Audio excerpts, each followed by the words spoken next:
And hello, everyone. Welcome to Monday. It is still technically winter outside. We have a few more hours to go. I'll show you the countdown in a second.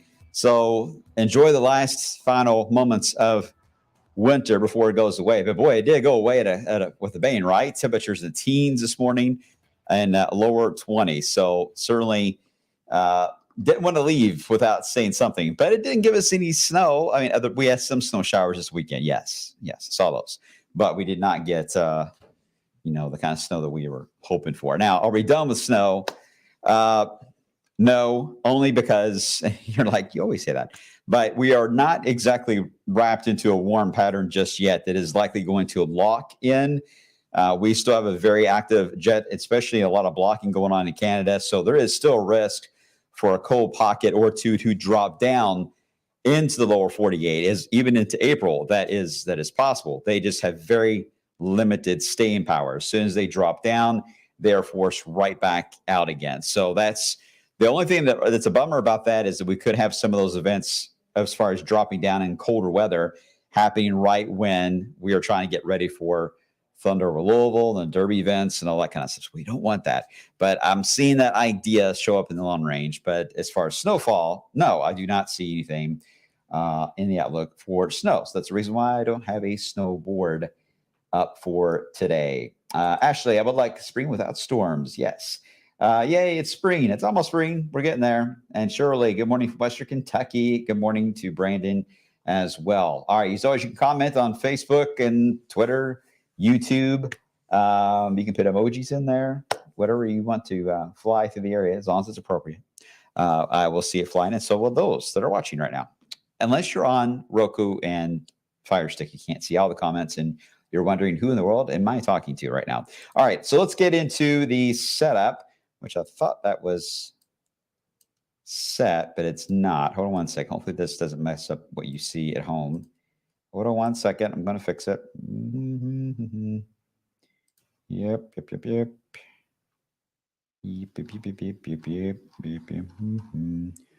No, not that one. Just that one. Boom. Ha! Did it work? Just anything weird? Okay, good.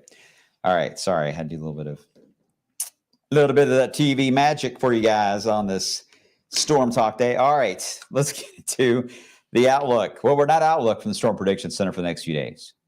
That's good. We do have some rain that will be involved in some of those, but yeah, we're quiet for the next 3 days. That's good. Here's a live view of the 65 corridor into downtown Louisville. I had it aimed a little differently because I was trying to pick up on some of the traffic that was moving through the area. So yeah, but the sun is up. It's a nice sunny day, so that's the important thing, right?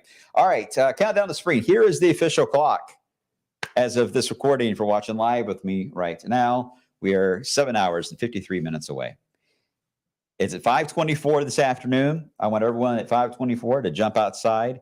And I don't want you to scream. I don't want you to scare anybody. Just to walk outside and take a deep breath in and then sneeze. That's how you welcome spring, right?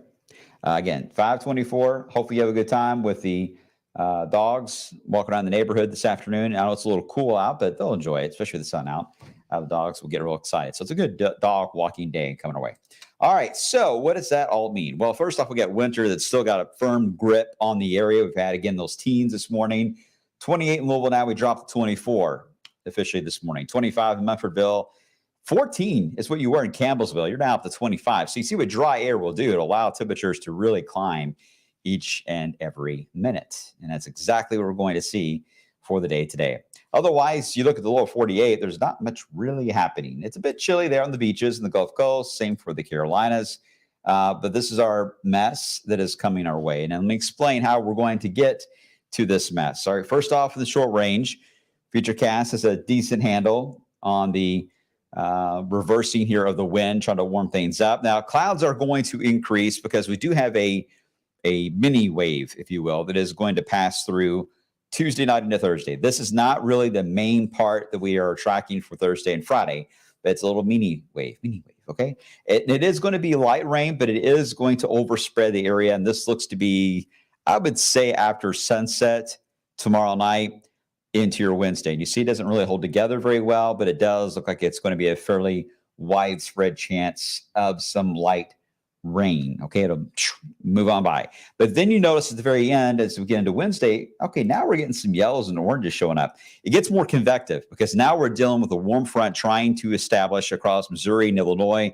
One or two of those little complexes could move across, and those will be loud. Those would have a lot of lightning with them. So we'll need to watch that for later on Wednesday night. That's possible. I'm not looking at anything severe with that at all. It's just the beginning stages of what will be a warm front that is getting established in the Ohio River Valley by the time we into late Wednesday and Thursday. Now, this is where things get complicated. As we head into Thursday, there is going to be a lot of warm air that is going to push north. And I'm talking about 75 up to 80 degree type of temperatures moving all the way into the Ohio River Valley. At the same time, there is going to be a thunderstorm complex that is going to develop into Missouri and parts of Illinois. That's your best bet. That's going to be again later on Thursday. Once that fires up, that is going to feed due right along the warm front and enhance the moisture. The question we have is, where will that warm front be when that complex and that moisture feed really enhances along the front? Because the front is going to bring moisture in at an arc. That's how it's going to flow in. It's not coming straight up 65 or anything like that. I don't know why's my pen doing that? Sorry. It's not coming straight up I-65 like it normally would. This is wrapping around the front. So we got to watch any complexes of storms that fire up in Missouri that will feed into heavier rain into the Ohio Valley. Does that make sense? So type 1, if that makes sense, type 1. So I know everybody's on the same page. That is the heavy rain setup. That's issue number 1 that we're tracking for Thursday and parts of Friday, is where will the warm front be and how many thunderstorm complexes are going to track along it. That is significant because some of the data comes in and it's trying to indicate 2 to 5 inches of rain can fall in that zone. That is certainly going to have a big problem on river flooding, a big problem on the smaller streams, and flash flooding can happen in low-lying areas. So there's a lot of factors there when it comes to water that we need to watch. Again, issue number 1 is that. Issue number 2 is going to be the actual low pressure itself. You see it spinning right there in the corner. That is going to then attach the front and try to push in a warm sector into southern Kentucky as we head into Friday.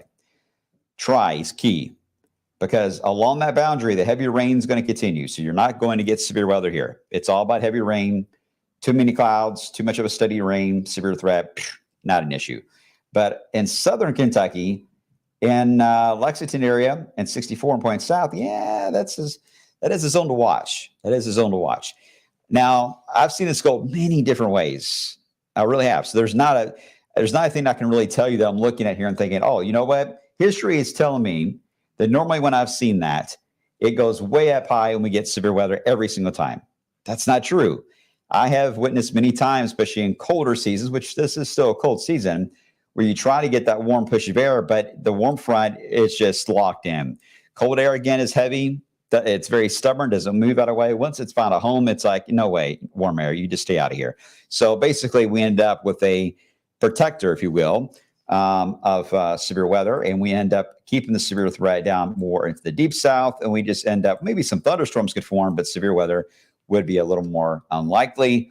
And then the front will move on to the east Friday night and evening. But we need to watch that for issue number 2. If we see problems here with the warm front being a little more north automatically, because the warm front's not going to go south. So if we see it getting established more north, then we know we're in trouble when it comes to severe weather and a lot of high wind too, as we head into Friday. So we'll take some time to kind of sort through this. I got a feeling we're going to have to do alert days for this, but we want to make sure that we put the alert day in the right spot for the right scenario so you guys are understanding. So we're not to that point yet of making that decision, but those discussions are indeed happening right now. So we'll keep you updated. To show you the Severe Risk and Storm Prediction Center, they've only drawn a slight so far up to Nashville. I can tell already based on what I've seen in the modeling, there will be a marginal risk that will likely look like this, that will be extended out when we get closer in time. The slight risk could actually also get extended a little more into Southeast Kentucky. That is possible. That's my hunch on where the outlooks may go. Again, we're talking day 4 and 5 here, so a lot could easily change. Looking at the ensembles on heavy rain, I believe this is the GFS. You see where it tries to target the heaviest of rain. This is where it's expecting about 4 inches of rain would fall, the Ohio River Basin. And you look at the, this is going to be the Canadian, or no, the Euro. The Euro model also has, again, the grid's a little widespread here, but you'd see that overall it is aiming on the idea of the Ohio Valley taking some of the target there. There are some, though, that come in and try to aim more toward Paducah as where the warm front stops at, not all the way into Indiana. So, again, there's still some wiggle room here for us to work with on this. Now, because of that scenario, there is, we can actually, whoops, sorry about that. Let me back up. There is, look at the river gauges. We can actually see what the Corps of Engineers is calculating for down the road, and they're indicating that there could be some moderate or minor flooding that could happen to just about every gauge we have in Indiana, and even the McAlpin Upper and McAlpin Lower would enter action stage if the scenario I just described to you plays out. That is the concern, because again, when you get heavier rain that feeds in this area of Indiana, up the Ohio especially, and then also some of the streams across central Kentucky, these will indeed feed into the Ohio basin, and you get rise in water. But that's a delayed effect after the heavy rain. We need to watch what happens when the rain's falling that day on Thursday for flash flooding issues and smaller streams going up, that kind of flooding, low-lying areas. But then you have the river flooding, the bigger rivers that go up later. That's a threat that kind of will be more toward the weekend or next week before we know anything about. So that's how we are looking for the rest of the week. That's how we stand. All right. So let me see if I can get to some of your questions. Let's see. Chris, no cold front to create force. Just the low, there is a cold front. I didn't draw it on there because it's a cold front, but it also is a mixture of a cold front and a dry line. And we don't see dry lines too often around here, but that's kind of how it looks, is we're not getting cold air really behind this front. So I had it on there and I took it off. So that's the reason why you didn't see a cold front. But in general, there will be a boundary. That's the best way to put it. A boundary will come through, if that makes sense. Thank you, Dan. Appreciate that. Good morning, Tiffany. Yes, Tawana was off this morning. She will be back tomorrow. She's out having some fun, enjoying life. That's good. And I'm sure you'll hear all about it here soon. Let's see any idea on how Sunday is going to be? Well, that's the thing. I didn't have the map on it. But as soon as the system moves on by, because we don't get colder air behind it, that also would mean we're not going to have a strong high pressure behind it. So we will likely get right back into a rain scenario fairly quick. How quick? I don't know. I would say 36 hours is probably going to be the limit of dry time. So that should get us through Saturday okay. But Sunday, Lexi, we may already be back into the return flow, and we may have rain back in the forecast on Sunday. And in fact, I think I put rain in on Sunday already for that on the app when you see it. So there's not enough gaps in between these systems right now. So there you go. The wind right now, I mean, there is some wind. Seeing anything that looks like anything crazy on that, other than the strong storms, of course. But I think right now we just need to keep an eye on that. We need to figure out where the warm front's going to be. That'll answer the second question, and that's what we're working on here behind the scenes. So there you go. That's how we want to do these blogs, to be as transparent as we possibly can to you guys and answer your questions, let you know where we are in the forecasting stage. And when you see changes happen to the app, hopefully you'll know why those changes are being made. You're thinking to yourself, oh, he said something could shift this way or shift that way. You should have an idea of what is going on when those forecast changes take place. All right, I'm going to end it there for now, guys. I got to get ready for the midday show. And speaking of, so I will see you guys coming up at 11 a.m. Thanks as always for watching, guys. Appreciate it. You're awesome. I'll talk to you soon.